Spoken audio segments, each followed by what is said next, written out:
Master Jinghe, all the Dharma masters, and lotus friends. Namo Amituofo. Buddhism teaches that we, ordinary beings, are afflicted by 5 major defilements: greed, anger, ignorance, arrogance, and doubt. Among these, the first 4, greed, anger, ignorance, and arrogance, do not obstruct rebirth in the Pure Land. Only doubt becomes the greatest obstacle for those who follow the Pure Land path. Many people around us are practicing the Pure Land teaching, yet they may not truly believe that simply reciting the Buddha's name can lead to rebirth in the Pure Land. Even fewer believe that reciting the Buddha's name can ultimately lead to Buddhahood. As a result, they recite with struggle, developing frustration or even anxiety. What are they worried about? They worry that their karmic obstacles are too deep and that reciting the Buddha's name won't lead to rebirth. They question how something as simple as 6 syllables could possibly grant them rebirth. With such doubt, their recitation lacks faith. So, where does faith in Amitabha-recitation come from? That's the topic of today's sharing. To understand the source of faith, let's begin by understanding the meaning of faith in Amitabha Buddha's fundamental vow, which is the 18th vow. Then we will compare it with Master Sandao's explication of faith based on his 48-character version of the 18th vow. The 18th vow from the Infinite Life Sutra says, if, when I attain Buddhahood, sentient beings of the 10 directions who earnestly believe and rejoice, wish to be born in my land and recite my name, even 10 times, should fail to be born there, may I not attain perfect enlightenment. Excepted are those who commit the 5 gravest transgression or slander the correct Dharma. This vow centers on 3 essential elements: faith, recitation, and rebirth. Earnestly believe and rejoice, wish to be born in my land, refers to faith. Recite my name even 10 times, refers to recitation. Should fail to be born there, may I not attain perfect enlightenment, refers to rebirth. The phrase, earnestly believe and rejoice, wish to be born in my land and recite my name, is known as the 3 states of minds, or threefold faith. In essence, it means a settling of the mind. Master Sandao, in his In Praise of the Right of Rebirth, wrote, with these 3 states of minds complete, one is surely reborn. Lacking even one, rebirth is impossible. Thus, all 3 are essential for rebirth in the Pure Land. They are indispensable. Master Sandao makes the most extensive explications of name recitation according to the fundamental vow. Let's look at his interpretation of the 18th vow in his 48-character explication. If, when I achieve Buddhahood, sentient beings of the 10 directions who wish to be reborn in my land and recite my name even 10 times should fail to be born there, may I not attain perfect enlightenment. Today Amitabha is before us. Having achieved Buddhahood, we should know that his fundamental vow has been unequivocally fulfilled. If sentient beings recite his name, they will certainly be reborn in the land of bliss. In the original vow, the phrase, if I attain Buddhahood, sentient beings in all directions, is mirrored in Master Sandao's version with, if, when I attain Buddhahood, sentient beings in all directions, a nearly identical phrasing. However, the originals sincerely and joyfully entrust themselves and wish to be born in my land is omitted in Master Sandao's version.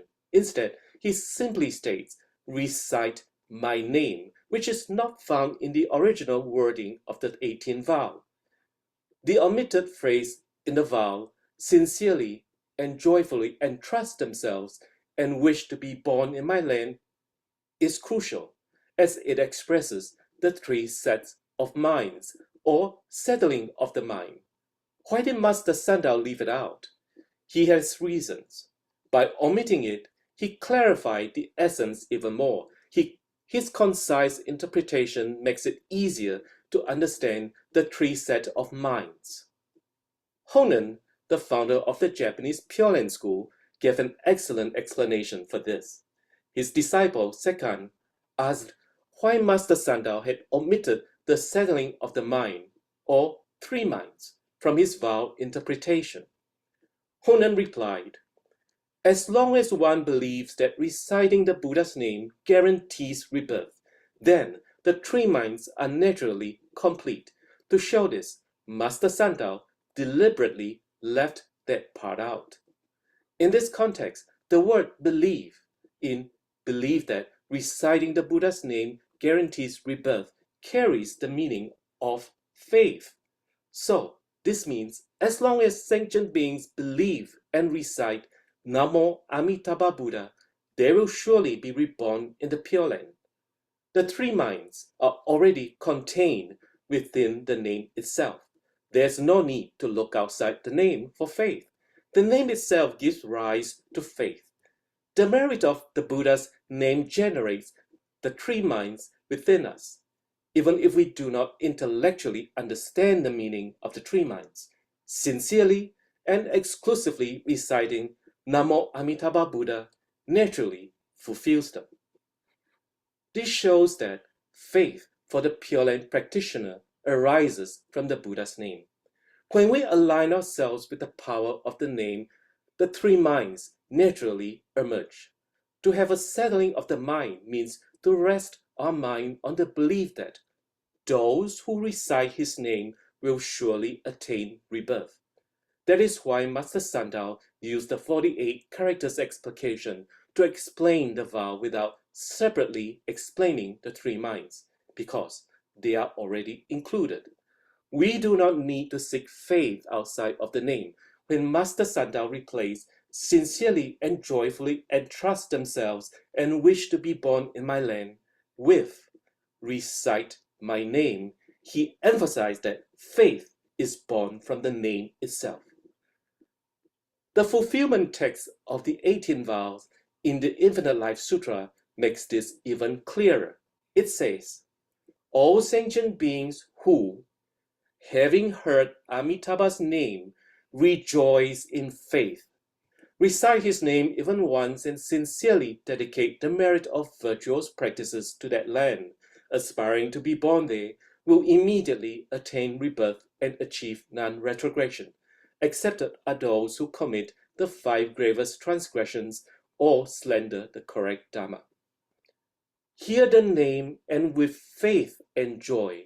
In the fulfillment text, it shows again that the faith of a reciter arises from the name. When we recite Namo Amituofo Buddha, the power of the name and the Buddha's compassionate vow naturally awaken our faith. As we recite, we connect with Amitabha Buddha's vow. His infinite merits and radiant light flow into our minds and bodies, and faith is born. With faith comes joy. What brings us joy? The realization that even a single thought leads to rebirth and non-retrogression. In that very moment, we are assured of rebirth when we trust in the power of the Buddha's name and believe that his vow can save us. Our rebirth is already determined. Every recitation contains the power of rebirth. We don't need to wait for final moments, hoping for a clear mind or a vision of Amitabha to secure rebirth. As soon as we recite, the Buddha's light embraces us, assuring our rebirth. This naturally brings forth faith and joy, confidence that our rebirth is certain. This joy comes from deep within, inspired by the Buddha's compassionate vow. Other practices speak of faith too. belief in reincarnation, karma, the merits of practices. Such belief alone cannot free us from the cycle of rebirth. Pure Land faith is different. It doesn't depend on how low we bow, how loud we chant, or how deeply we try to believe. This faith arises from the recitation of the name itself. Therefore, we feel joyful and confident, having truly received the benefits of reciting the Buddha's name. Our rebirth in the Pure Land is already assured, and we can now be at peace. This is the faith of our Pure Land practice. Thank you all very much. Namo Amituofo.